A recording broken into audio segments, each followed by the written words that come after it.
Hello and welcome to the DC United Kingdom podcast. This is obviously season 2 still, and this is episode 5 in the coronavirus stage of the season. Alongside me, I have got a guest who is going to be talking about some things. So whether it's news, the little game that I've got going on, you will have heard last time in the show.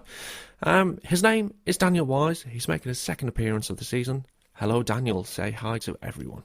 Season two, but for how long exactly? It's very up in the air. But yeah, thank you so much for having me on. Really appreciate you reaching out to me, especially during this time where I think it's great to set a sense of normalcy for people. So getting back into the DC United discussion is so important, especially.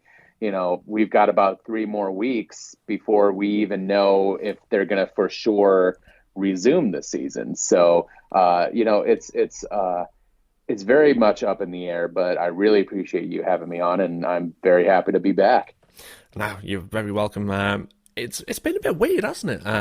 Obviously, we've only had 2 games this season, and we're already postponed, and it feels like we might not even get to the end. So, how is it over in America at the moment? Obviously, I can tell you a little bit about what it's like over here, but I want to know how are you guys dealing with COVID-19? Yeah, I actually moved away from DC not too long ago. So I've been back in my home state of South Dakota, and we actually just went under lockdown, I think just over the weekend. It really sort of hit us when I was watching the NCAA basketball tournament with my mom. We were watching in the afternoon, and the Big East tournament was going on, and then suddenly, halfway through the game, literally at halftime, they just shut everything down, and What? that just floored us. Yeah, yeah, every single tournament that was going on, and I mean, March Madness is an institution in this country, Yeah. so when that all shut down, we were just floored, and then from there, that was sort of the first domino that set on an effect that went on to all other sports. It seemed from there, Major League Baseball shut down. Then it was, tennis and basketball and hockey, and then eventually Major League Soccer. And then it sort of cascaded over into Europe where, for a while they were saying the Formula One season was going to be happening, but they were going to skip out on China. And then suddenly, nope, we're not even doing Australia because some old guy who tested positive ate at a restaurant near Albert Park. So, it was a sort of this knock-on effect that really affected the sports world overall. And now, talking about over in Europe, now they're looking at holding the Euros in 2021. And so that's just absolutely staggering how much this virus has affected the world over. I don't even remember this sort of thing happening, back during SARS or the Ebola Yeah. outbreak. Those were relatively contained. Now, you definitely had the end of the world memes going on, but not at the rate and sort of like the severity that they happen now. And that is very much the mind-boggling thing about this is people are genuinely scared. Now, we're relatively fine here in South Dakota, where we don't even have 1 million people in a state that takes about 9 hours to drive across. Wow. So you're talking about a wide area, but even here, they've shut almost everything down from restaurants to malls and other businesses. They've completely gone under lockdown. So same here. And over in DC, as I sort of understand it, Mayor Bowser, she pretty much put a moratorium out there that all restaurants, eateries, whatnot, would have to shut down until further notice. And so really in a city like that, especially such a concentrated area as DC, such a small space, but, sort of tucked in between 2 states, Maryland and Virginia, you've got cross traffic going through there every day. You've got probably, anywhere from 1.5 to 2 million people sort of transporting in and out of that city on a daily basis. So it's incredible, just how much they have to really be cautious over there, because it is a virus that's easily spread, and it's apparently it's beyond control. We over here in America, particularly talking about the news, it was sort of like they were saying just a couple of weeks ago, oh, this is a hoax. It's no worse than the flu. This is all going to blow over. We're not even going to be affected by this. Yeah. But then, now they have swiftly changed their tune to saying, no, this is actually a very serious deal. And, to keep everyone safe, you have to make sure you're doing your duty and practicing your social distancing. Now, I will say, as someone who's somewhat of a social shut-in, I was practicing social distancing well before it became cool. So I've been getting ready for this bit for the better part of my 33 years on this planet. So I was made for this type of lockdown. Oh, honestly, it's been absolutely crazy, and I'm guessing you're absolutely well and you're fit and healthy, and you're not having to worry about it at the moment. At the moment, no. And I moved to be closer to my folks, and they're in that sort of vulnerable age range. So being closer to them is definitely a plus side to all of this. Yeah. So as far as I know, no one I've known has gotten sick or anything like that. Everyone's been practicing, their lockdown pretty well so far. How about you? You just had a birth in the family. So yeah. How's everything been going on with that? Has that increased the stress, or has it all been sort of just a waterfall of craziness that, that's sort of the last thing on your mind? Well, yeah, I mean, at the moment, he's not even a week old, so he's 6 days old at the moment. And it's, to be honest, it has been kind of the last thing on my mind, because it's just been a case of we're just always concentrating on our son. But when he was born, I think it was the day after, was told that there was no visitors allowed to the hospital because of COVID-19. And my first reaction was, right, I'm ringing the wife. I need to know whether I am allowed, or whether it's literally 0 people are allowed into the hospital. But thankfully, because I was obviously the dad, they allowed me in, but it was literally no other visitors were allowed into the hospital. So that's kind of shows you how much of an impact it's making over here in the UK. And as of today, so that we're recording this on the 18th of March, so if you listen it later down the line, you can kind of get a feel of where we're coming from, because obviously the situation is changing literally every day. Boris Johnson just announced that all the schools in the UK, after Friday, will be closed in the UK unless they are the son or the daughter of a key worker. So that is another step that they're trying to introduce, where they're trying to limit and flatten the peak, is a phrase that I've heard many times, of the spread of the virus. From what I understand and from what I've read, children are kind of a bit more immune to the virus than older people. So you've obviously got your higher risk generations, which is kind of 70 plus, where they've been told kind of that they need to self-isolate even if they're not showing any symptoms. And there's been word that it's up to 12 weeks, which is an insane amount of time. I'm getting bored already of the whole situation, which is not great. I mean, obviously I've got to keep an eye on and things, but if you're someone who's self-isolated for 2 weeks would be bad enough. I would hate not being able to go out, not being able to see people. You've got to think about the mental health side of things as well. Not being able to contact people. If you've been told you can't contact anyone, not having any face-to-face time, actual proper face-to-face rather than through a Skype call, that's going to take a mental toll on you. And I'd hate to be in that position. So for anyone who's of the generation where you've been told to self-isolate for that long, I feel for you. I absolutely do. And for anyone who's been diagnosed with COVID-19, I hope you get fit and healthy very, very soon, and it doesn't get any serious, because it's not nice.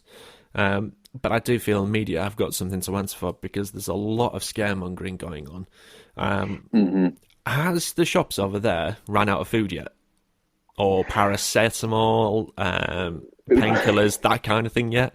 Because I know over here, the main thing that ran out straight away, and it really annoys me, is toilet roll. Right.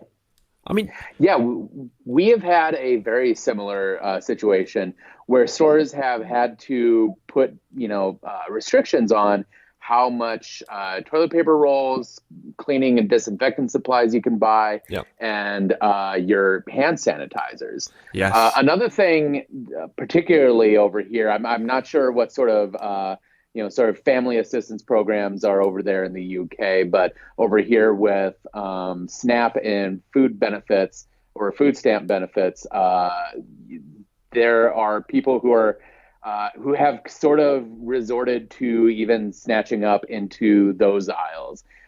Usually there's a little red sticker that says like WIC on there, which sort of allocates, that sort of food to SNAP benefits. But apparently there's been some people who sort of even clean out those sections. So for families who really need, not only those cleaning supplies and household items, but also food items, it seems like people are just sort of going anywhere and everywhere they can, get it. Now, I will say here where I live in a smaller state, it's one of those things where they've actually had a good supply coming in, and they've been able to keep things relatively stocked up, outside of your general cleaning supplies. Those have really been flying. But, we've been dealing with crowds, that are sort of like Thanksgiving or Christmas capacity, sort of, getting on to the grocery stores. But there's been some stores that have been, good with helping out workers, granting bonuses because they've had such a influx of buyers come in that they've sort of passed that on to the workers as well. So, some of those businesses have done the right things, and especially going back into the sports realm, talking about owners or athletes or even the franchises themselves sort of fronting the money for their hourly wage staff. So like, your ticket takers, security, or concession workers, those people, I think it's on a case by case or, team by team basis, but, they're being taken care of in a way, and it's wild. Just seeing, a lot of people are coming together and they're helping each other out. So, you really haven't seen something like this since, I would want to say, I don't like to evoke it too often, but, since 9/11, where, sort of after that happened, there really was a standstill for a period. And then people kind of got right to work helping each other out.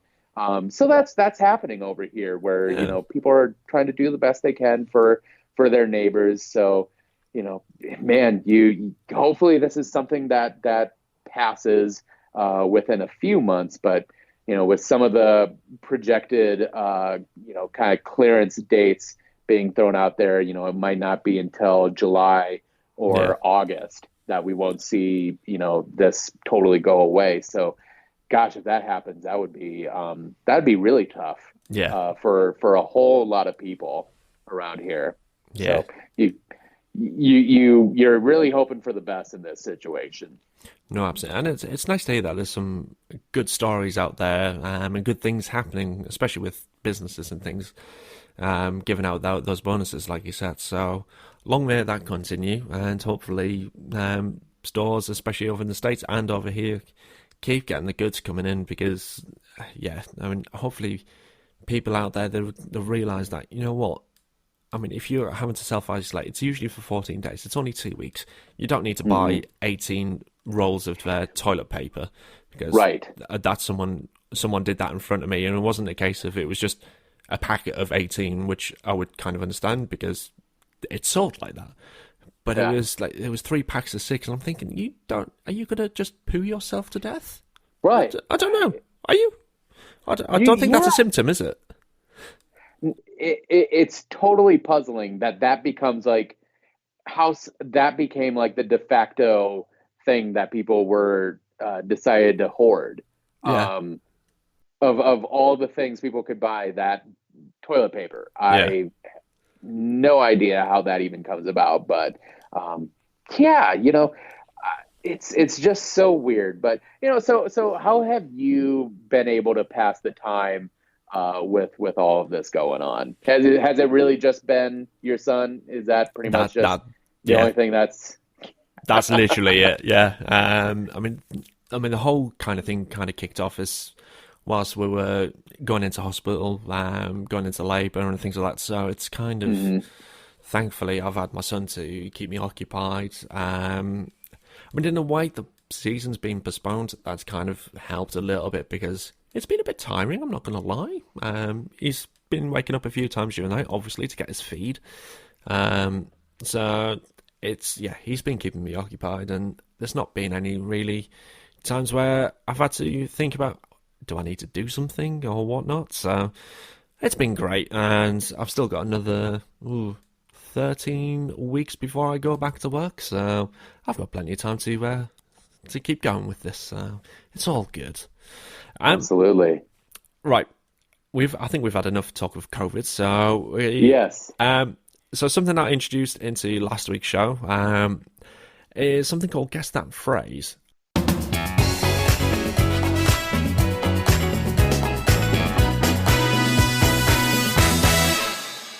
Basically, this is a game where I will let you know about a phrase. And the reason for it is obviously me being British, and the main audience for you out there, listeners, is you are majority from America. There is sprinklings of other people around the world. I've now got listeners in Estonia since Eric Sorga's side. I've got Peru. I've got people from Peru. I've got people from Costa Rica. I've got people from all over Europe as well. So I wanted to kind of introduce you into the world of sayings and phrases over here in the UK. And I do say quite a lot of those, which people don't understand. And I say quite a few things that are from the north of England, because that's where I'm from. And we're going to just go through one particular phrase, and I think it's kind of apt for what's been happening in the world at the moment. So you probably will guess this fairly quickly, but I don't want you to say the answer straight away, Daniel. I want you to wait and have a little think about it, and we'll go through it at the end of the show.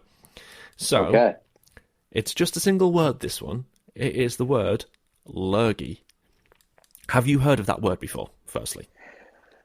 I've been to England twice, and that is one that escapes me. Okay. So that's a new one.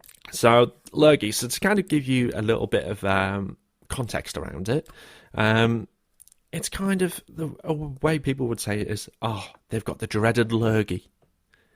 That might give it away. So have a little bit more think about it, Daniel. And listeners out there, if you know the answer, tweet in. Just tweet in at DC United Kingdom. Let me know what you think that word is. And if you're correct, brilliant, well done. But we'll find out at the end of the show if Daniel knows what this is. Okay. Yeah. Right. So news. Obviously, we've kind of covered quite a lot about COVID-19. I don't think we need to really go about it too much more. We've got the fact that it's been affecting sports around the world. Literally everything's been cancelled or postponed. As you already mentioned, Euro 2020 is now Euro 2021. The only other time I've seen a major tournament like that delayed by a full year was the Ryder Cup. That was I know this sounds bad, but what year was 9/11? 2011. Was it 2011? It was longer than That that, was wasn't it? wait, nine no. I know. You got me. Oh, Sorry. I need to revoke my citizenship. No, 2001. I 2001, apologize for right. that. Yeah, Oh so boy. might edit that one out. I might leave it in. Honestly, you might have to leave it I in. might leave it in. I will deserve some ribbing for that one. So 9/11 had happened. In And 2001, yeah. yeah, and it got delayed by a year. And I remember this quite well because I actually won tickets to go to the Ryder Cup, which was fantastic. I mean, the competition, I'm just going to give you just a little blow my own trumpet here.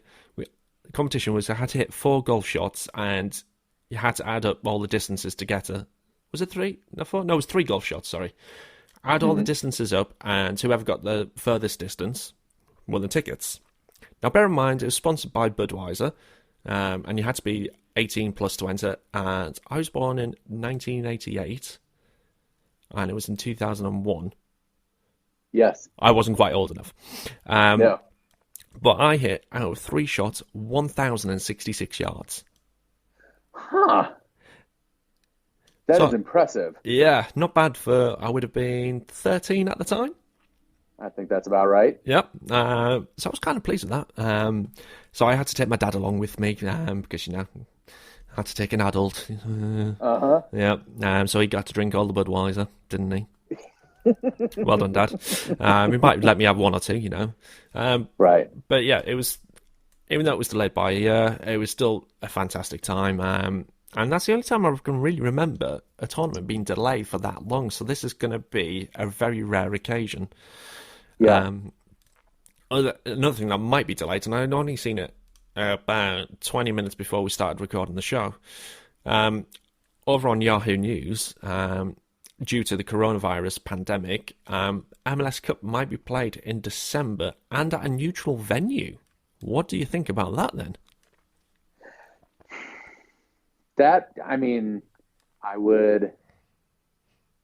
I would say that's about the only way you could do that without sort of, unless you were to completely cancel out the games that were supposed to happen in this period. I couldn't imagine any other way to do it. Between the CONCACAF Champions League going on, you'd have to just sort of ram a whole bunch of games together where it wouldn't be feasible, especially if you factor in international breaks as those happen, and as often as MLS sort of flies in the face of FIFA's sort of mandated international breaks. You just couldn't do it. You'd have to extend the season into that period. Was there a venue named? There wasn't, no. So No. I think it's kind of very early stages. Obviously, they don't know how long this suspension of the season's going to last for. And I've just seen USL have announced that they're delaying it even further now. So a lot of the leagues and a lot of the competitions around the world in various sports have said early April. USL have announced that they're suspending until May now. So they've gone a further month. Gotcha. Yeah, so it's going to be tricky. You'd have to do something like if you're talking about December, depending on who would reach that final, certain teams just would not be able to hold a final. It would have to be at, either a neutral territory sort of in a warmer climate or a guaranteed sort of like indoor facility. So because, that's something that people don't realize, I always find it cute when Europeans talk about visiting the United States. They always say, a weekend going to New York and then Miami would be, wonderful. I'm like, do you not realize how incredibly large this country is? It's very much the same thing. You've got such a wide difference of climates over here that, certain areas you just would not be able to hold a soccer game in, say, Minnesota, if they got that far. And, with those first couple of games, they very much look like a strong playoff team.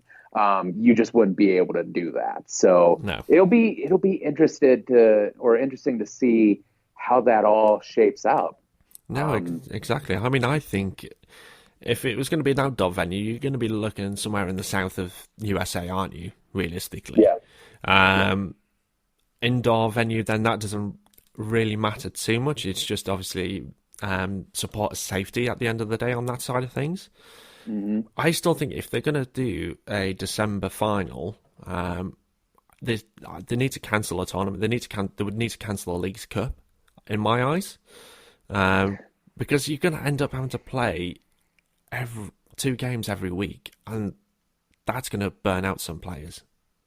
Absolutely. The Open Cup, it's one of those, it's a tournament that's been going on for, long time. I can't name off the top of my head how many years it's been going, but it's significant. Yeah. So that's been an institution for decades. Yeah, you can't get rid of that one. You can't get rid of the US Open Cup because you've got all the amateur teams, and yep. And they would need to obviously have something to play for. The Leagues Cup itself has only been going for 1 year.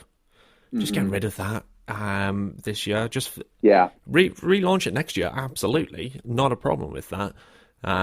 But just to keep the games down to a minimum and to prevent burnout, I would stop that from happening. But that's always been the problem with the U.S. Soccer Federation is when it's come down to crucial decisions or, a need to shift focus, they move at a snail's pace. Same thing can be said for Don Garber, the commissioner of MLS. He's a guy who very much he's set in his ways, and we'll get into that when we talk about sort of allocated money later in this show. He's a guy who has crept along. Things have only increased incrementally in the league in terms of the salary cap, in terms of how teams can use their money to sort of buy down players' salaries and whatnot. It's all been a jumble. I want to use a different phrase, but this is a family show. But it's a problem, and the federation and our league here are notoriously slow at changing with the times. No, absolutely. Should we actually start talking about GAM and TAM? Because there's not much football going on, I should say soccer, sorry. Let's talk about some GAM and TAM, and let's get people up to scratch with some of the nuances of Major League Soccer. I still don't fully understand it, and I don't think anyone fully understands what GAM and TAM is all about. So just to kind of give you what those abbreviations are, GAM stands for General Allocation Money. And if you head over onto the Major League Soccer website, MLSsoccer.com, you'll see that General Allocation Money is money that is available to a club in addition to its salary budget. Each MLS club receives an annual allotment of GAM.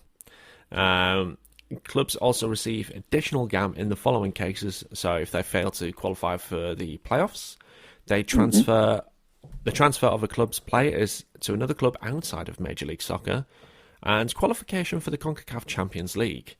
So that is GAM. TAM stands for Targeted Allocation Money, and that is basically funds strategically provided by the league to teams to add or retain players that will make an immediate impact on the field. It's only been around since 2015, and each team initially received $100,000 in TAM per year for the next 5 years. So that is actually until this year. subsequent increases of term given to each team to $800,000 per year in 2016 and then to $1.2 million per year in 2017. So it keeps creeping up and up. Now, Daniel, general allocation money. Yes. Can you simplify it? This is, like I said, sort of in the pre-show, my project is called Soccer Made Simple, and you are really testing my ability to make soccer simple in this particular subject. Now, the idea of allocation money is that it allows Major League Soccer to operate within the sort of American standard of how sport franchises run over here. So, the NFL, Major League Baseball to an extent, and the NBA, they have, budget caps. So essentially, they can't allow the roster money to exceed a certain point. Now, with Major League or with the NBA and NFL, it's a hard stop. You can't go above X amount of dollars for your salary cap. Now, with Major League Baseball, essentially there's no salary cap. It's just at a certain point you pay a luxury tax based on how far above you go against certain budgetary points. Okay. So in essence, there's a cap, but there's also a luxury tax that then sort of gets spread on to the other teams in the league. With Major League Soccer, the allocation money operates in a very similar way, where every team has a fixed salary cap for their roster. And that salary cap right now is at 3.8511 something. It goes far into decimal places that really sort of illustrate the convoluted nature of this whole thing. Now, that used to be over half, less back in, I want to say, kind of in the early aughts. It was only 2.1 million up until around 2007, was it? When David Beckham came in. Yes, it was, 2007. And that was when, that's when the salary cap started creeping up, after that point. Because what teams needed was the designated player, or what's, sort of colloquially known as the Beckham rule, where essentially every team is allowed 2 designated players, and they go above the per player salary cap. So there's a salary cap for the team, and then there's a salary cap for players. And that stands these days at just under $400,000 something, or just under $500,000, something like that. That sounds about right. Yeah. But it's sort of staged. There's a league minimum where a player has to make $65,000 on the year, and then it can go up to $500,000. Now, obviously, with David Beckham, I think at that time, the league maximum was somewhere around 300,000, something like that. He went well above, because his salary, I think, was somewhere around $6 million or something like that. I mean, that doesn't surprise me with him. And I might be thinking about the Frank Lampard move that NYCFC made for him, which was another convoluted thing in and of itself. But so essentially, what the league was able to do is they made him a designated player, where essentially he counted his salary against the cap was $500,000 or whatever it was at the time. Yeah. But what the league mandated then was the allocation money. So then that money was GAM, your general allocation money, and that is typically used to pay against the player's salary cap hit. So if they go above that league maximum, the team can use that allocation money to buy it down. Now, what can also happen is that a team can buy a designated player, but then they can use targeted allocation money to buy down to a certain point that makes them not a designated player.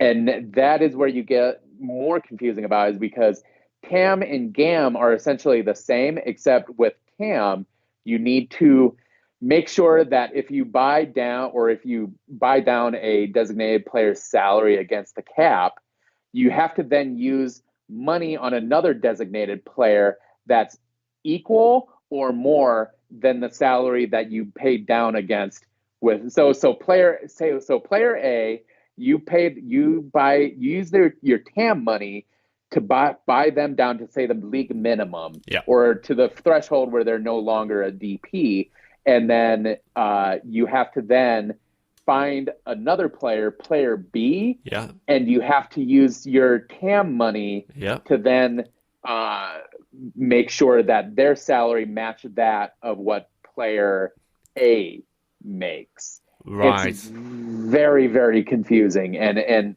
anyone who has tried, this is an interesting thing. If you ever feel froggy, fire up a new game of Football Manager and try taking over an MLS team, because they keep it very faithful to how the league structures contracts.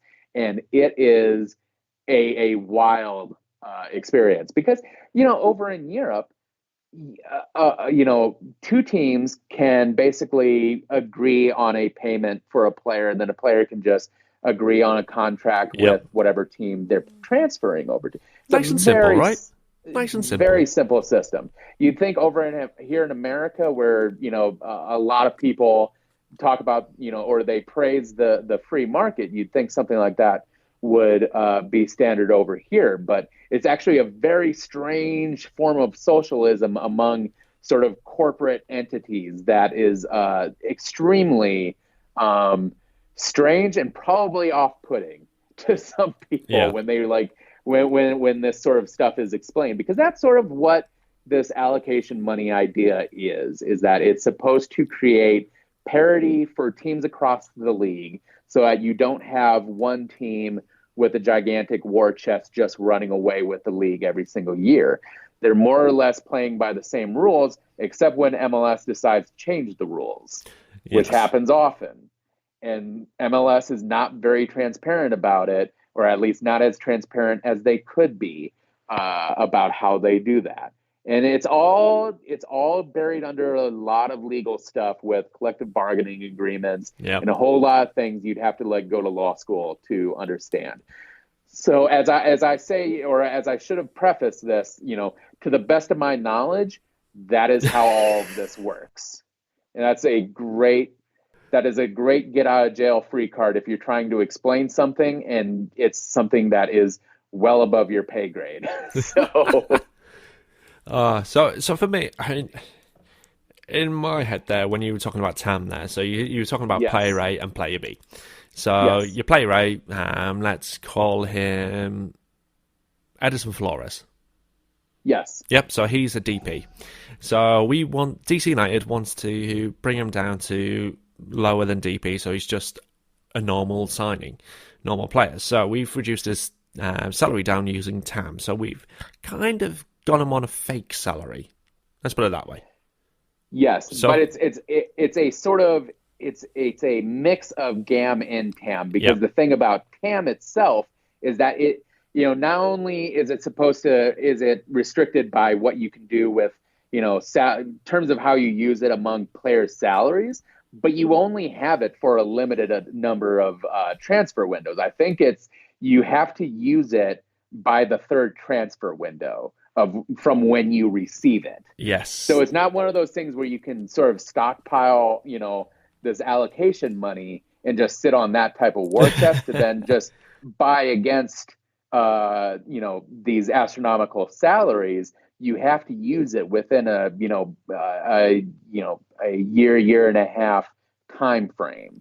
Yeah, I do remember seeing that on Football Manager, and that's how I got into DC United, trying to learn how MLS works.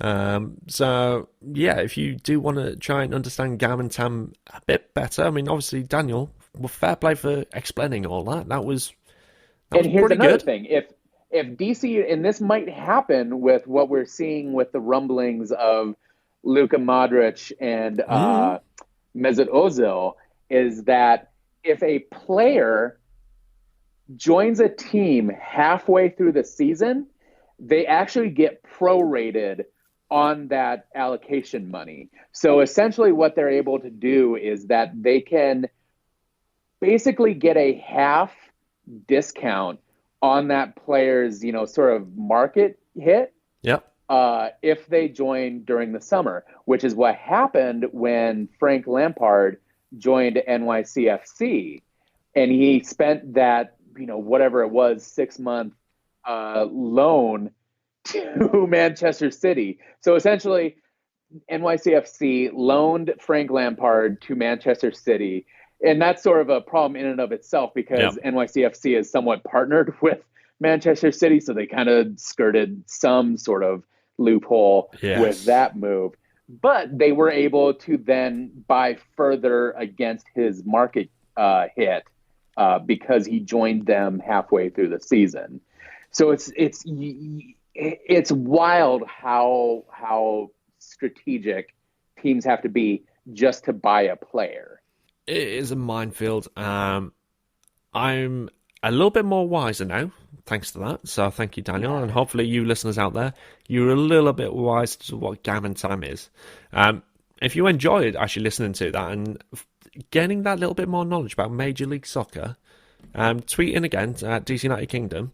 Let me know what you want us to cover on the show, because there is so many things about Major League Soccer which are confusing, Mm-hmm. and we will shine a light on those confusions and hopefully blow away the cobwebs and make sure it's all clear for you. Um, moving on, Daniel. Yeah. Match review time. Into Miami. It was a while ago now. Yes. And just to kind of give you a little reminder, and the listeners a little reminder of what happened, we won 2-1. Mm-hmm. It wasn't without the struggles, let's put it that way. The commentators were a little bit odd, I want to say, because we actually had it over here on Free Sports. So when it's on Free Sports, they just use the American commentary. When it's on Sky Sports, we get our own commentary for that. And one of those odd comments that we came across was that Inter Miami were playing in an elegant, light-coloured uniform. Now, I don't think it's quite as outlandish as my take on their Okay. uniform, What is your take which on their is uniform? their uniform gives me a feeling of that celebrity crush you had when you were 13 years old. And it was this most perfect feeling you had that if you were given just one opportunity to woo this person, you would absolutely run away with it, which back when I was 13 was Halle Berry. And Oh, that was, fair. you know, that is, for some reason, that is how I feel when I look at that uniform. I don't know why with Inter Miami in particular. There's sort of a nice combination with the colors, the white and pink and black, that just kind of really works for that club. And so, but it wasn't until you mentioned that I remembered, when they mentioned that, because I think you and I had the same stream going. Yeah. They made that comment. I was like, yeah, that was weird. Yeah. It So was so bizarre. I mean, my parents were watching the game as well, and they ended up just putting the game on mute because I mean, I mean, the commentating over in the States, especially for sort of the more southern countries towards Mexico area, mhm. they're a bit more outlandish, to say the least. They're a bit more over the top kind of thing, which is great. You see that passion, but then you Yeah. get those kind of comments. You're like, okay, that was a bit strange. Um, And it makes sense to me why that one Scottish guy ended up going and commenting for La Liga games specifically Barcelona games, because Mm, he goes nuts every yes. time Messi gets within 5 feet of the ball. He goes off into this wild tangent about him being the best, and I can understand where, okay, yeah, something like that, is it's a different taste for Yeah. people. I think particularly for me, I remember when we had Gus Johnson comment for the USA run in the World Cup back in 2014. He brought a whole excitement because I think was it John Champion or Yeah. oh no, uh, it's the other famous old English commentator. Last name starts with a D, I want to say. Um, Um, oh, Flaminick. if you can remember in the next like minute, because it's escaping me right now. But there is sort of a reserved nature to the way English commentators talk about soccer, and then when you come over here, especially if you're talking about Mexico, if you just listen to a minute of that commentary, Yeah. it is vibrant and vivacious. It is loud and just I don't know. It really kind of matches the pace of the game. So yeah, over here it is a bit more vociferous rather than over there. So I can totally see where that pricks some ears up and creates some strange reactions from people. No, absolutely. Other things that happened in that game. Inter Miami obviously scored their first ever goal, um, Yeah, which was a good goal. Let's not take anything away from that, but that was um, a lot of a lot of that is based on the fact that they're a brand new team, yeah. and they came with a completely different look against DC United. What they had against LAFC was a pretty standard 4-2 or 4-2-3-1, Mm, where they kind of sat back and they were really sort of looking to absorb, the Vela factor and try to yeah. shut him down, which obviously they didn't quite pull off No. with his glorious little shot. But what they brought against DC United was a really aggressive 3-4-3, Yeah. and you had um, you had Robbie Robinson up top at the number 9. You had Rodolfo Pizarro on that left wing side, and then I'm trying to think. Was it Lewis what's Morgan. his Lewis Morgan on the right side, and those three really came in and created a lot of trouble for our back line. So you had Robinson really kind of staring Birnbaum in the face, giving him kind of that move down the middle.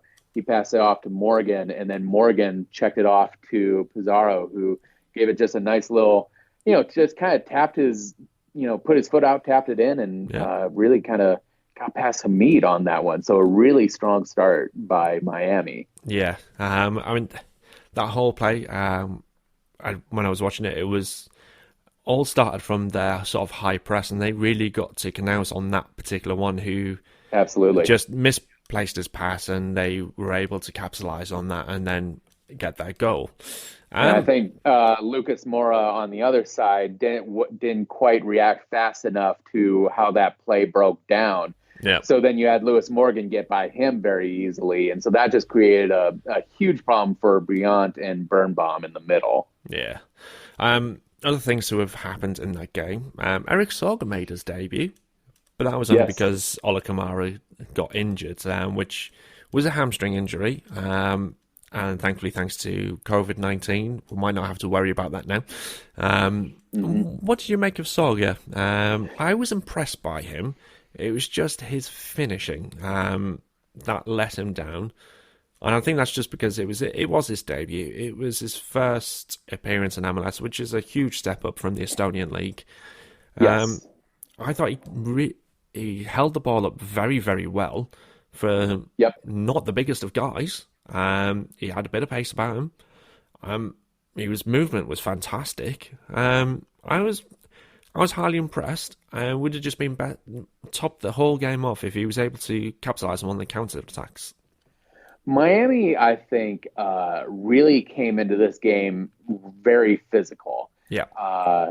I think, especially what really surprised me was Pizarro's ability to not only play just beautiful offense, but he also really pressed hard against DC United. And I think, yeah, with that back line, they were, really able to shift well and address DC wherever they were coming from in terms of their attack. Now, they did have some openings. There were some views kind of early in the game. I think there was Gressel is going to find his footing eventually, and he's going to be a wonderful sort of service guy for the team. He's going to get a lot of assists this season. Absolutely. But he had a nice one where I want to say it was either Mora or Felipe who were able to kind of sneak into the box, and they kind of caught an opening that Miami left for them. Yes. But Robles was very much on top of his game. If it wasn't for a second half kind of breakdown for Miami, he had a wonderful game against us. Yeah, even though he's a former Red Bull, and we will always hate him for that, he's a very good keeper. And yeah, if he was in the black and red of DC United, I wouldn't be complaining. But he isn't, and we've got two past him, so he sucks. But it's how those two happened, which was inexplicable, kind of magical. Yep. And you have to wonder, did we deserve it?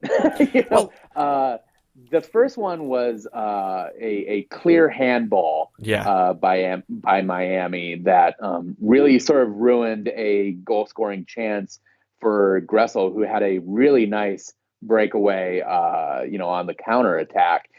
What happened next really confused me because as much I had even written an article about VAR, but somehow it got past me that a stoppage in play has to dictate when VAR happens. Yes. And so it wasn't until about 20 or 30 seconds later after the fact when Miami actually scored against us again, was VAR put into effect. And then that goal was discounted. And then we were given a set piece free kick back on the other end of the field. And it wasn't until, sort of just after that set piece that Edison Flores was fouled in the box. Yeah. And then Yamil Assad was able to net the penalty for us. Then the true magic happened just minutes after that. Yeah. But we also got to remember VAR also helped get Romain Torres sent off as well. Exactly. Yes. He got the red card, took him off field, down to 10 men. Really, at that point, I think Miami was in a hard place to really adjust to that. Yeah. I think they really wanted to come in with an aggressive look at us, and they weren't quite able to get their act together within time where DC finally scored 2 against them. And it was that second set piece they I forget who they fouled, but Flores took a wonderful set piece from there. A nice curler that just, skimmed over the top of the defensive wall, started kind of going center, and then it dipped very aggressively towards that bottom corner of the net. Yeah. Robles really had to stretch for that one.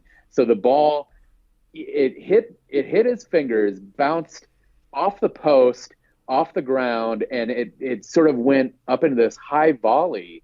And lo and behold, our French David Luiz, Frederic Briand, was in the right place, right time. A true poacher's goal. This was. He comes in off the volley, scores it, top corner on the opposite side of the net, was picture perfect, and I was completely floored by that. I never even thought we'd see Briant pull something like that off. No, I mean, that was one hell of a volley. And it was just like, okay, we have a centre-back who can absolutely smash it into the back of the net. No arguments. And it was up for goal of the week as well. Absolutely. Which, if you're listening, you would, and you follow me on Twitter, you would have seen I was tweeting out about it. And even Fred Briant decided to like and comment on it, which was nice of him to do so. But yeah, those 12 minutes of play was where they just completely fell apart. I mean, Roman Torres got sent off in the 54th minute, and then they just started giving free kicks. Obviously, they gave the penalty away, getting booked and things like that. And it was just like, I know they're a new team. I know they want to make an impact and they want to make a name for themselves, but that was just... It was incredible. I'd never seen anything like it for such a long time. I mean, Will Trapp gave the free kick away, which led to our goal. Yep. I'm just trying to see who won the free kick. What minute was it in? It was in the 60th minute. Mm-hmm. So that would have been... no, wrong team, James. Wrong team. Number 11. No, that's even earlier than that. Felipe was fouled. Yeah. So Felipe won the free kick, which led to the winning goal. And that was kind of the main action, but this kind of the last 15, 20 minutes or so, I probably want to say more like 15, DC United went into real defensive mode. From that point on, Miami just absolutely dominated the possession game. Yeah. For that last half hour, I want to say it was about 70% possession for them just within that time period. Yeah, it felt like that, definitely. And it felt like DC of 2019, summer 2019 in particular, where we just didn't want to attack. I think we were scared of conceding a goal. We were happy just to win by the one. But we're at home, and that's the bit that really, really annoyed me. It's the fact that we're at home, and we should be wanting to entertain the fans and give them something to cheer about. And granted, and especially with a team that was down 10. And so you really have to go for the jugular at that point. And we did the same thing against Cincinnati last year, where we played just very defensive, negative football against them, and we lost out on our home field advantage in the playoffs. So it was, you hate seeing that, kind of reverting to those old 2019 tendencies. Yeah, and we've got to remember, though, and how many times do we see a team go down to 10 men and actually play better than the team with 11 men? Right. It happens a heck of a lot. So it didn't kind of surprise me in that aspect, but I did feel like we should have been playing better. We should have kept the ball a lot better. There were so many times which the passes just didn't hit the man. You look at it, 79% passing accuracy. Not great at home. I would expect that in the mid to late 80s at the very least. It was just, and as good as that midfield should be, that is a woeful number. It needs to be a lot crisper as they move the ball up the pitch. Agreed. And then the other thing that really frustrated me is the fact that Inter Miami had a total of 15 shots. We only had 8. Yep. When you're the home side, that should be flipped. It should be we're having 15 and they should be having 8. Well, the problem with DC United is they always try to walk it in. Yeah, no, you're right. You're right. We're playing UK reference for you over there. Yeah, that's the Arsene Wenger way. Absolutely. Yeah, it's frustrating to watch at times, and you just feel like, oh, just take an effort. And I think the fact that we've got Flores now, I think he's more likely to do that. I think he will be the one who will score those long-range efforts. And even Felipe to a point, because he did have a go from range, and it was quite close. It wasn't close enough, but it was quite close. So there is there is room for obviously improvement. There's always room for improvement, but there's some parts in our play which are good. We just need to do it for a full 90 minutes now. Well, I tell you, if we can pull what you suggested earlier with Edison Cavani, that number could change very Yes, quickly. absolutely, absolutely. Obviously, we finished and we held out and we won 2-1. Yes. Great result in the end. In the grand scheme of things, that put us into fifth in the Eastern Conference. I want to say sixth in the Eastern Conference. My bad. So we're in the playoffs. That might still be the same at the end of the season. There might still only be 2 games played. We will see how COVID-19 treats us. So our next opponents was supposed to be FC Cincinnati. And this is the point where we normally talk about the upcoming game, but we don't know when that's going to be, so we'll just skip on to the Q&A section. And I've been looking forward to this because there's been a few good ones, hasn't there? Some juicy tidbits that have popped up recently. Yeah, so again, as I said earlier in the show, this was is being recorded on the 18th of March, or March the 18th for you in America, and I only tweeted out about 3 hours before we recorded that we were going to record, so this is very last minute, but we did get some good things come in. So first up was Travis Dowell. He asked, how do you feel about Bobby Wood potentially coming to DC? I think he would be better fit for us at striker than Kamara, plus we need more depth on the roster at forward. Thanks and keep up the great work. Thank you very much for that, Travis. I did have a cheeky look at Bobby Wood over on Football Manager to see what his attributes and his key things were. I noticed his main attributes are his pace, his aggression, and his teamwork. Those are the key things that he's good at. His finishing could be better. He's also got a very good first touch, though. And he brings a solid size. He's not an incredibly big striker if you're talking about that sort of target man. But at 5'10" and 174 pounds, he's not exactly a guy who's going to get pushed around in the box. Exactly. The only other thing that I noticed is a massive stumbling block, and that's his wage. So over on Football Manager, when I was playing it earlier, he was at Hamburger SV, and his wage was £39,000 per week. That's a huge amount. Yes. He would have to be signed as a DP, and this is where we start looking at using TAM, as we've just recently learnt about in this show. So we would obviously need to bring a player that we currently have out of being a DP. That could be Paul Areola, considering he's not going to actually get played at all this season now. Right. And then we bring in Bobby Woods as the third DP. How do you feel about Bobby Woods, Daniel? Would you think he's a good fit for us? Bobby Wood, in terms of his career, is really someone who came along and was an exciting prospect at a time, but I particularly on the national team stage, I don't think he quite has or ever really reached a sort of level that I think was expected of him. I think, in particular, losing out on that 2018 go at the World Cup qualifying, I think the team just kind of lost a lot of footing in that way.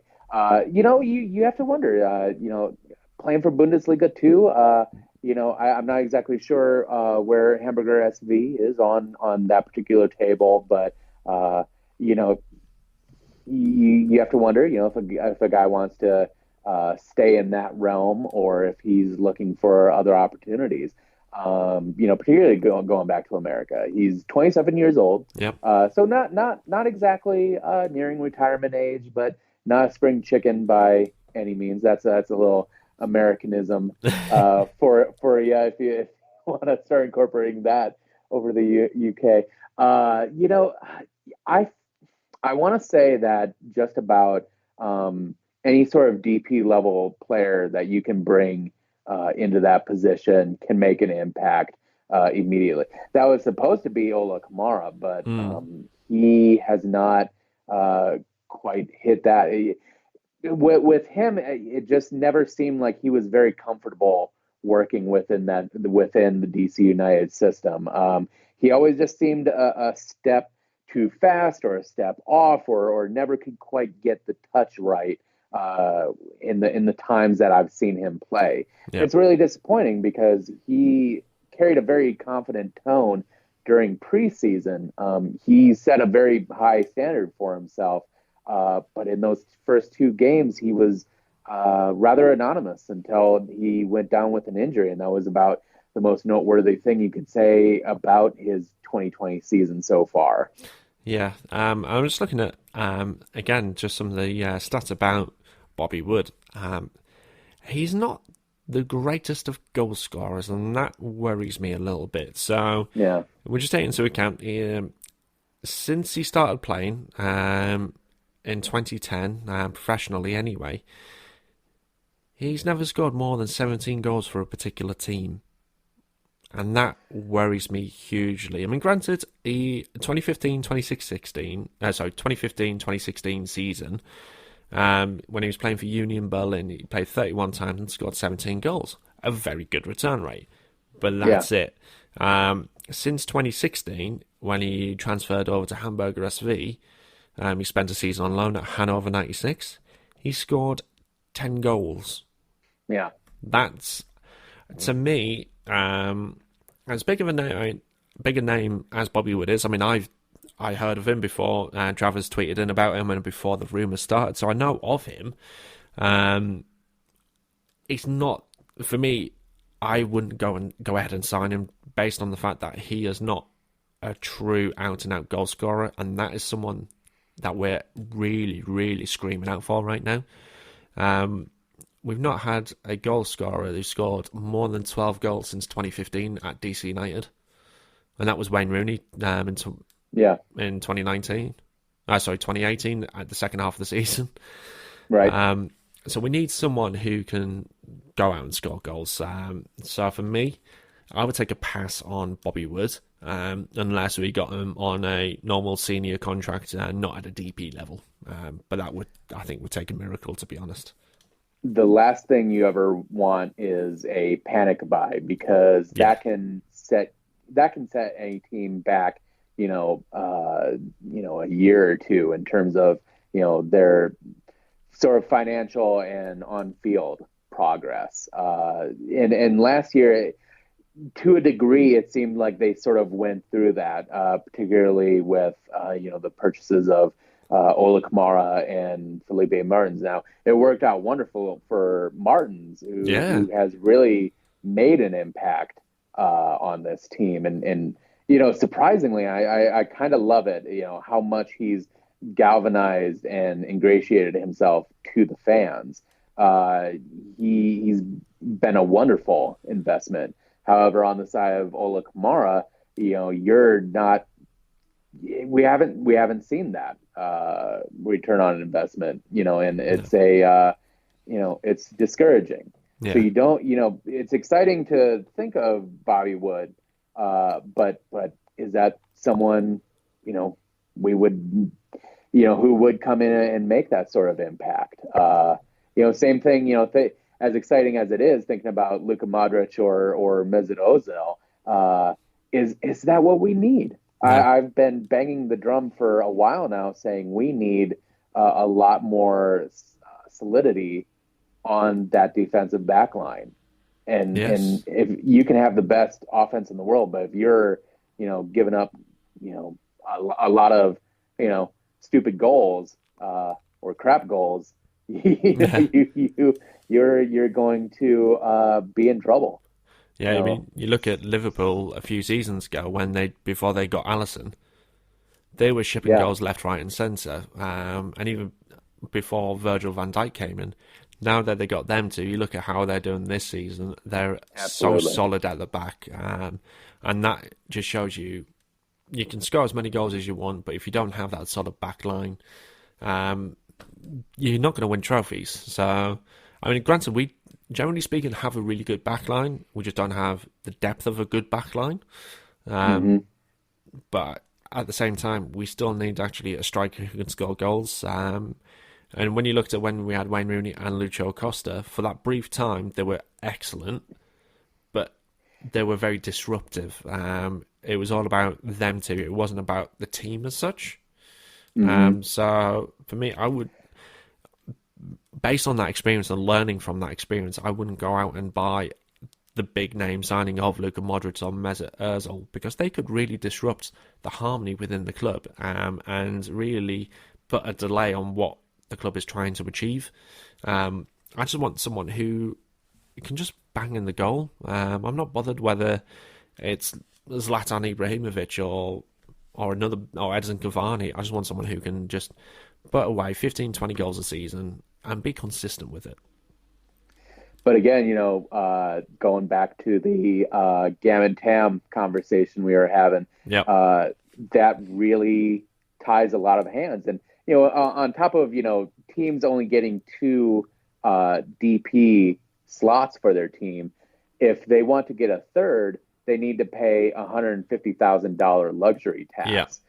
So it's sort of you're getting dinged on so many fronts financially that it's very hard to make those moves. You really have to be diligent about making the right investments and also remaining financially solvent in all of it. So, for me, I would rather if we could get 2, fullbacks, almost sort of wing backs, I would say, that can be true pacey box to box types of players who really can effectively move the ball from the back and create, options in support, I think is a lot more valuable than, say, your 15 to 20 goal dedicated goal scorer.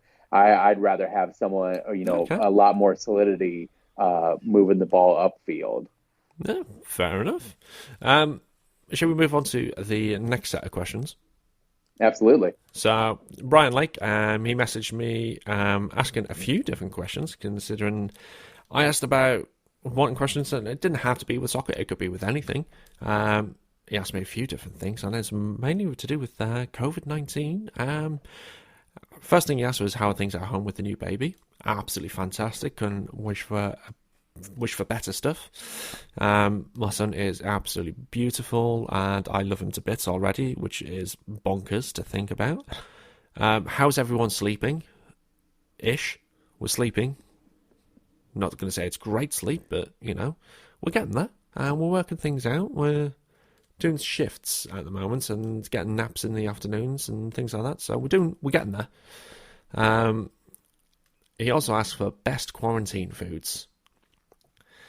So for me, the best kind of quarantine foods. So what we've kind of done, we're not in quarantine, me and my wife and my son, but we kind of thought ahead.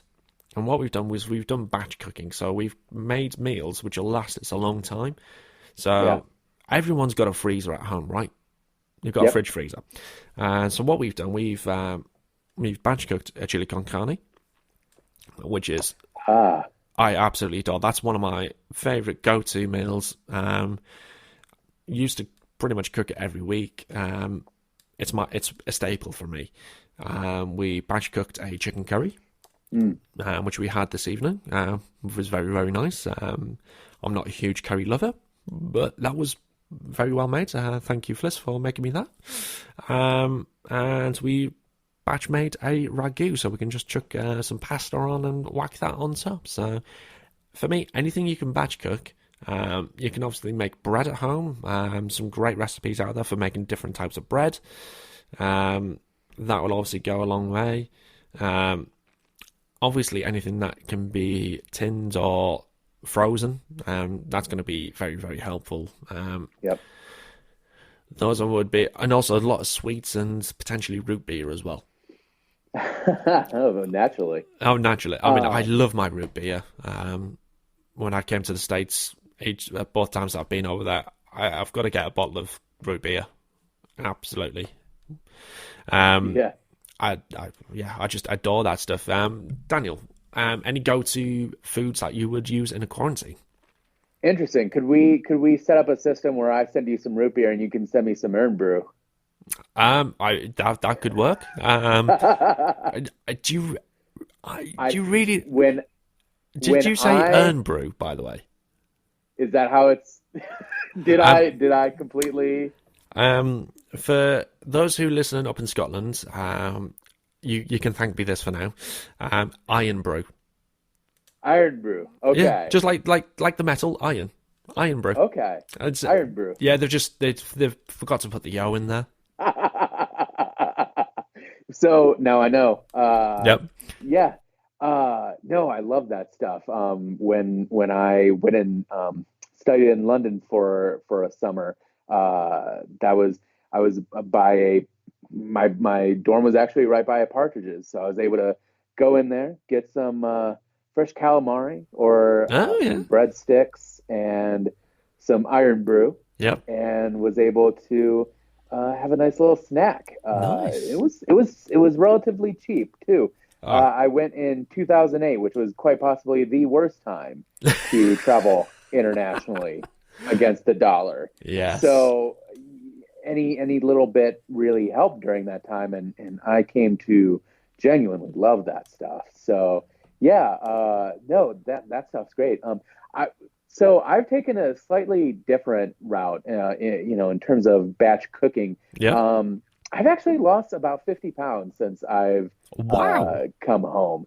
A Oh, lot of it is through soups and sort of typical meals I'd have. I'd put it on a bed of lettuce, and okay. so I was able to sort of take, like, maybe half of a meal that I would typically eat, Hmm. and then on top of a like a salad or something. I called them lettuce meals the other day because I guess they're not salads, but they're not typical meals or Yeah. whatever. Yeah. So Yeah.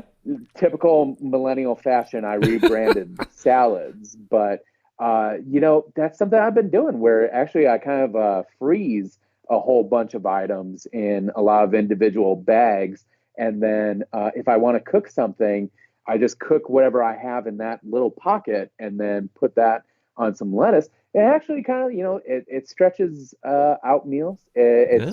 I feel a lot more satisfied after eating, so I'm not quite, I'm not feeling peckish at times, so I can go a lot longer without another meal or a snack or whatever. And but if I'm really jonesing for something, I just go for some air pop popcorn. That is Okay. Yeah. usually my go-to for that. And Nice. then maybe sticks of string cheese is another favorite of mine. So Oh. in terms of passing this quarantine time, it's a healthy amount of getting outside and walking, Yep. a couple of miles a day, and then a little bit of FIFA as Nice. well helps pass the time. So Nice. yeah, that's pretty much what I've been up to this whole time. I mean, I do love the sound of a good lettuce meal. Um, I love that. That might well make it into the title for this show, lettuce meal. Oh, Um, absolutely. a, Brian had one last question that he sent in, and that was: should they get a month's time to get players semi-fit, and should they open the transfer window worldwide until they do resume? Um, I'm going to hit the second part of that question first, which is the transfer window worldwide. I'm going to say no. And that is mainly down to the fact that the different countries around the world, they play their seasons at different times of the year. Um, Hmm. so trying to get that coordinated is going to be incredibly difficult. Um, whether they agree to a transfer window, I mean, that would be brilliant if they could, but just logistically, I think that's going to make it really difficult, and nations should just keep their traditional transfer windows. I think another factor to this is you may see some really conservative transfer windows. I want to say maybe this next Mm, summer window, yeah, quite possibly the next January window, you might not see major moves out of the team, because I think this virus has really put a lot of teams into flux financially. So, Yeah. it's very tough to tell um, where exactly teams are going to be after this, especially with your smaller teams in the Premier League or whatever top flight football. The teams that are sort of mid to bottom of the table really cannot afford to lose the revenue that comes in from, say, a month's worth or even 2 months worth, depending on how long this goes on for their operation.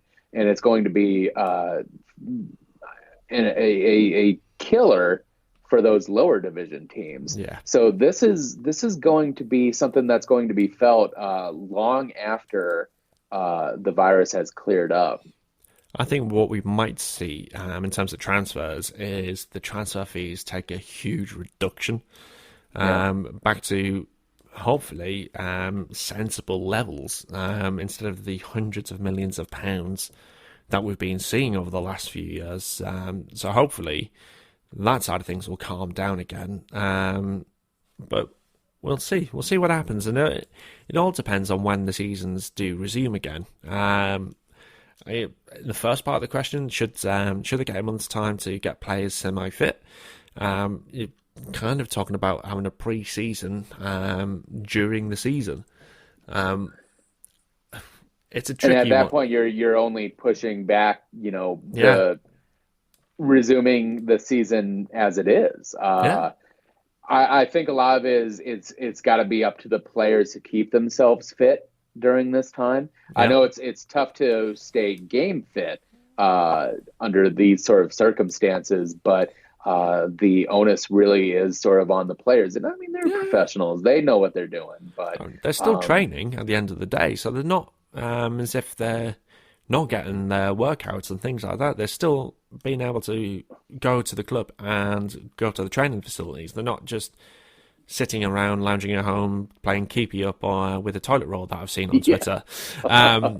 But they're keeping fit, so it's just the match sharpness. And to be fair, in terms of Major League Soccer, they've only played 2 games, so they're not exactly match sharp anyway. So that's not going to harm things. In terms of the rest of the world, yes, the nations that do the sort of the summer to summer seasons, that's going to be a little bit more tricky. I did miss one question out that you did ask, so apologise, Brian, for that. Should all leagues finish their seasons out when leagues resume? Yes. Daniel, answer to that? yeah, yes, as Cool. well. Nice. Nice and easy, that one. And he also actually it's not a question, but another thing, he's just added a note at the end, which is he's fond of corned beef and soda bread. He's added twice this week already. Good shout. Oh, yes. Do love a bit of. I have not had corned beef for a long time. I need to have that. My wife doesn't like it that much, but I used to have it all the time when I was living at home with my parents. It's a Had good a one. had a lovely little St. Patty's Day. Uh, did my lettuce meal with a corned beef spin on it. Nice. It was delicious with some pumpernickel bread that I toasted up into croutons, and Ooh, it was delicious. that's very posh. Yeah. Um, Well done. Fair play on that one. That was good. last question of this round is from Ken Ackerson, who we both know and love, who does the Absolutely. DCU Soccer podcast. He has asked, what are some silver linings that fans can feel okay, stroke good about, even though we are missing sports right now?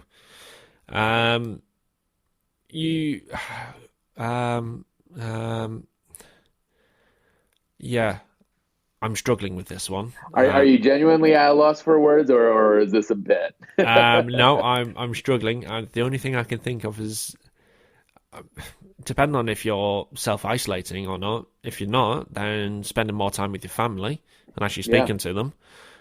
If you are self-isolating, there's not really anything that you can feel good about apart from a bit more time on FIFA or Football Manager or something like that. I think it's been good. Yeah, like you said, being able to spend a little more time with the family, having a little more of that face-to-face opportunity to talk and get to know each other a little bit. It's really nice. Another thing is really what I've seen a lot of people say is like this is a wonderful opportunity to uh, get that hobby or passion project Mm. that you've wanted to get going. So I do a newsletter which is called Soccer Made Simple, and so I've been able to kickstart that again. And Yeah. I've actually gone further and made it into a podcast now. So, it's been a great time to just sort of slow down and rediscover those projects that got neglected for a short while. So, yeah, that's been a big silver lining for me. It's been just a wonderful opportunity to just take stock of a lot of things, a lot of personal things, outside of work or obligations. You're able to just kind of but at the same time, it's a privilege to kind of do that because a lot of people are actually in really dire situations right now. So you Yeah. just you hope they can, everyone gets through this all right. Yeah, absolutely. And I suppose the only sort of other silver lining, as you said, you working on personal projects and having this time off, maybe it's even learning a new skill. That could be a good silver lining. So you've got this time. If you're self-isolating, then use this opportunity to learn a new skill, whether it is learning how to do a podcast, for example, or learning how to do Photoshop or something like that. That could be another thing that you can do whilst you are currently off or working from home. You might become a bit more productive. Whoever knows? That is the end of the question round. We come up to the part where, Daniel, I need your answer to guess that phrase.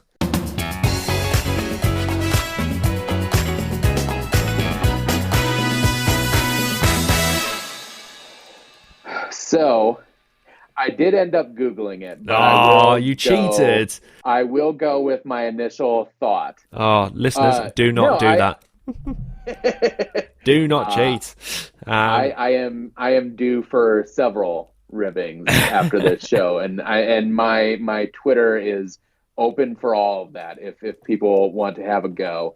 But my initial guess was sort of maybe it's a sense of lethargy or ennui, like just sort of listless, not exactly, you're alive and Yeah. in motion, but not necessarily all there. Okay. So, just for a reminder for the listeners, the word was lurgy. And Daniel, since you've Googled it, what is the answer? The answer is noun lurgy, plural lurgies, British slang, a fictitious, highly infectious disease often used in the phrase the dreaded lurgy, sometimes used as a reference to flu-like symptoms. There you go. And I think that is very apt for the situation we currently find ourselves in. And that is the end of the show. Thank you, Daniel, for taking the time out to come and record this show. It's been an absolute pleasure having you on. Just so the listeners can rib you a little bit over on Twitter, where can they find you and what can they find you doing? Yes, and again, thank you so much for having me on. Had a really good time today, especially with everything going on. You can find me on Twitter and Instagram at S Dakota Soccer. It's a place where you can find me talking about a whole lot.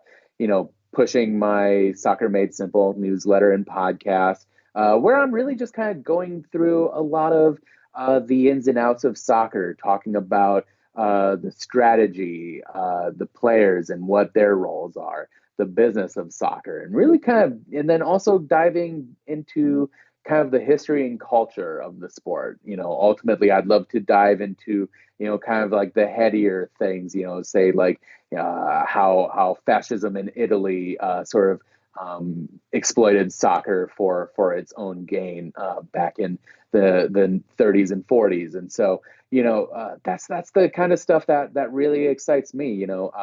When people ask me about who my favorite player is, I usually go with Johan Cruyff because he really is the guy who made modern soccer what it is today. He was, sort of like that threshold into the modern era, and so he's one of those guys that I've always admired, even though I never got to watch him play. His philosophy on the game is something that has spanned decades. Without him, you don't have Pep Guardiola today. So, just a extremely influential player. And so, I love getting into stuff like that. And so, but then boiling it down to, like I said, those simple concepts that people can understand. So, yeah, would love to get people involved with that. So you can sign up for my newsletter at tinyletter.com/soccer made simple. And again, thank you so much for having me on. You're very welcome, Daniel. And for myself, if you are listening, do leave a little rating and review over on Apple Podcast if you are subscribed through that service. If you want to follow over on Twitter, it's at DC United Kingdom. Facebook and Instagram, it's DC United Kingdom FC. I've just got to also mention that the show sponsors, they are the MLS UK show. They are two guys, Henry and Elliot. They are Atlanta and Orlando fans for some reason. But go over to their Twitter page, which is at MLS UK show. You can follow all their things that are going on. They do a podcast as well. They're the ones who inspired me to get into doing this kind of thing. So I've got a lot to thank them for.